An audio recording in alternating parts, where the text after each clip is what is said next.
Okay. Hi, everybody. It's Monday, September 9th. Man, it wasn't even that busy at work, and I got home and I just was tired. So, anyway, I went to see Beetlejuice Sunday afternoon. I went to the 12 o'clock show, and I went with my sister and my mom. They wanted to see it. I figured I'd eventually see it. I didn't think they'd want to go see it. And then before we left, I just remembered my mom took me to see the first one when it came out in '88. And I was like, wow, now we're going to see the second one 36 years later. So, wow. And my mom didn't even remember that she had taken me. And now I remember, I was like, did I want to see Beetlejuice? I guess I did. I was 13. Because I remember she took me to see Pee-wee's Big Adventure. And I never wanted to see that. I guess I did want to see Beetlejuice. But, so I wasn't that excited. Thought it was going to be maybe okay. First off, theater was packed for 12 o'clock. It starts. And then I see, okay, although if it sucks, at least I know Willem Dafoe will be good in it. And then I'll I'll try to get to something, a point. And it starts out just like the old one. They go through the model, and I was like, it's a model, you can tell. And it goes to Lydia, and she has a TV show, Ghost House, and she just explores haunted houses. And then she gets the call. Oh yeah, yeah, and she's like, they only show it once, but she's I guess she's addicted to pills. She takes some and it never comes up again. So that's weird. Then you find out her dad died, Jeffrey Jones's character, and I was surprised that the character of Mr. Dietz is in there as much as he is, considering that Jeffrey Jones got arrested for being a sex pest. But he's in the movie. Like, you see his face on his tombstone because they kill him off, and it was cool. They show like a claymation because they can't show him. Like, he went to see a bird in some tropical island, and his plane crashed and a shark ate him. And then you actually see his body in like the afterlife world, and the top is bitten. There's a big hole, and it's pretty gory. And I was like, wow. And it's like real. It's not CGI. It's a animatronic or just a stump. And that's what I noticed. Like, when they go to the afterlife world, there's some really cool looking dead people. There's one guy in a radiation suit, and he's got the helmet mask on, but he's all melted, and I think even his eyes drip out. There's a guy like wrapped up in a snake. There's a surfboard. There's so many. There's a surfboarder cut in half. There's a lady who had died, and I guess her cats ate her, and like, you see the bone in her legs, and the cat's chewing on it, and she's got like holding one, and they're all little puppet cats. So that's awesome. They're not CGI, or they're not real cats either. They're just stupid looking puppet cats, and then there's some kind of gory stuff going on, and it made me think, man, Tim Burton should just make a zombie movie with like zombies like this, like, real gory and stupid and campy, or like John Waters movie. I said, man, he would make a good zombie movie. And yeah, there's so many people in the afterlife world. And Willem Dafoe, like, you see his brain, but it's real dry and plastic looking. It looked cool, and he is good. And then I don't know why I didn't even think, but Michael Keaton was great as Beetlejuice. Still, to me, he looks the same. I guess because he's already He's supposed to look dead. And I've watched some reviews, and a lot of people are complaining about all the. There's like 3 storylines going on. It just doesn't seem to have focus. But and I do this too. Like I was, did they pay attention, or did they see like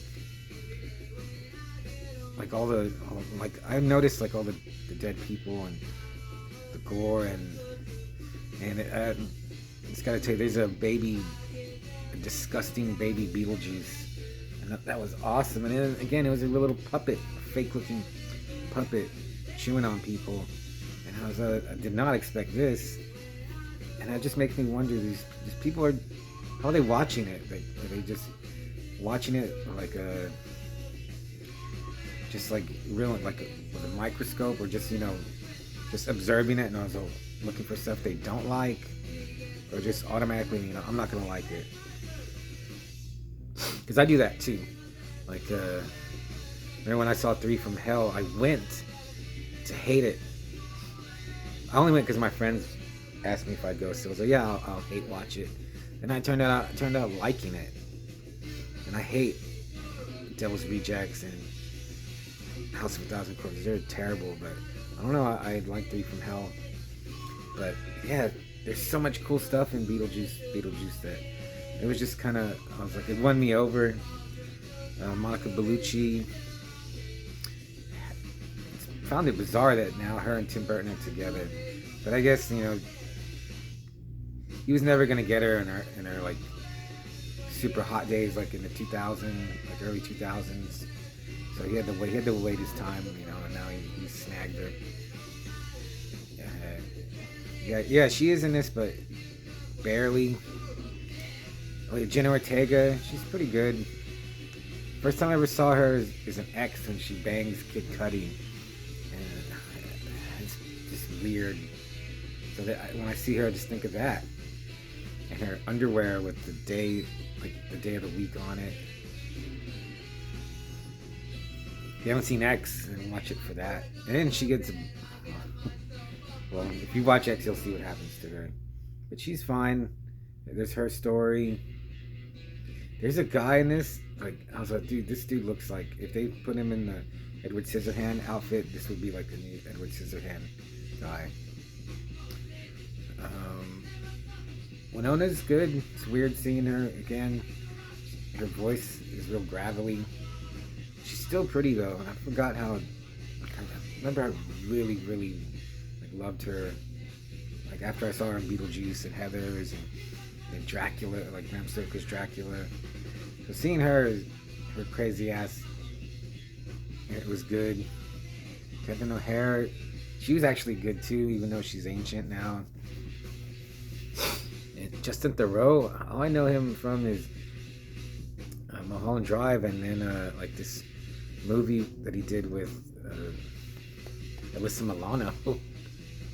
And he doesn't look it's weird for guys, like, he looks like a completely different person now that he's older. But his part he wasn't as funny as he could have been. He was kind of important. He is important to the story in the movie, but a lot of his jokes just, I didn't think were that funny. And actually, now that I think about it, like, people did laugh, but there was never like any big laughs. More, I guess, grossed out by all the nasty, gross, gory stuff. Again, which I keep thinking about. There's CGI somewhere, but mostly I didn't notice it. So, man, yeah, I'm really surprised that I liked it. But now I don't think it's gonna be in my top 10 of 2024. Maybe the 10th. I've seen a lot of good movies this year, but I'm glad I went to see it. I saw it with my mom and my sister. Man, it was cold in our theater, which always, like, that kind of dampens like my fun of watching a movie in a theater if it's cold. I did take a flannel though. But overall, I'd give Beetlejuice a 4. And also, another thing, like, people saying, it's not as good as the first one. It can't be. Like, there's nothing like Beetlejuice. So the first one is just like being blown away by how bizarre it is. But so you know what it is now. Like, there's no way the sequel would top it. I mean, maybe, but it's very slim. This makes me wonder, what was the Beetlejuice Goes to Hawaii movie gonna be like? What else was really gross? Oh yeah, there's one, like how they say, like, the people that commit suicide are like public servants in the afterlife. There was one lady who was just, I don't know what she was, almost like a mummy. I don't know, but like her flesh, and it was all shredded and mummified. She looked awesome. Oh yeah, where are you gonna watch a movie where you see Mario Bava Kill Baby Kill poster? They show Lydia when she was pregnant with Astrid. And she even tells Astrid how her and her dad went to a all-night Mario Bava movie marathon, and I was like, oh man, I just watched Kill Baby Kill, and I loved it. So yeah, that's cool. Oh yeah, and then you get to see Beetlejuice, and it doesn't really matter, and it's not that big, but you see him when he was alive and what he was, and I was, oh yeah, that makes sense. That Beetlejuice would be that when he lived. And then that part turns black and white, and Beetlejuice is narrating in Italian. So I was like, man, just do it, Tim Burton. Just remake a Bava movie, or just make a Mario Bava rip-off movie. What else is? Yeah, the lady at the counter. Yeah, she looked, and it was like a puppet or a mechanical thing. And there's another one that was really funny. It was like those lines where they plug the phone lines in, and it was just like a skeleton, like a plastic skeleton. It was like moving all over the place, and I was like, that's all you need. Other ones, yeah, I tried to notice all the dead people, but there's so many. Yeah, I would like to watch now. I like to watch it again just to see all the people. Maybe I'll buy it or just get it from the library when it finally comes out. You see, is there one more?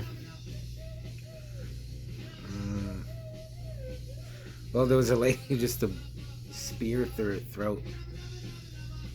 That one was weird. But there was one guy with piranhas all over him, and his pieces are eaten out. So that was funny. I was like, man, you go around with piranhas all over you. But yeah, if you haven't seen it, or you're thinking about going to see it, yeah, I would go see it. And a couple of years ago, I watched the first one. I hadn't seen it in a long time, and it was really funny. It's still, like, I thought, Beetlejuice, I'm onto stuff like the Seventh Curse and Red spells red, and Centipede Horror. I don't care about Beetlejuice, but it was great. And this one's pretty good. Yeah, I'd give it a 4 out of 5 Manos Hands of Fate. So yeah, that's it. I got a movie I really want to talk about. Hopefully I'll do it tomorrow, and I'll see ya.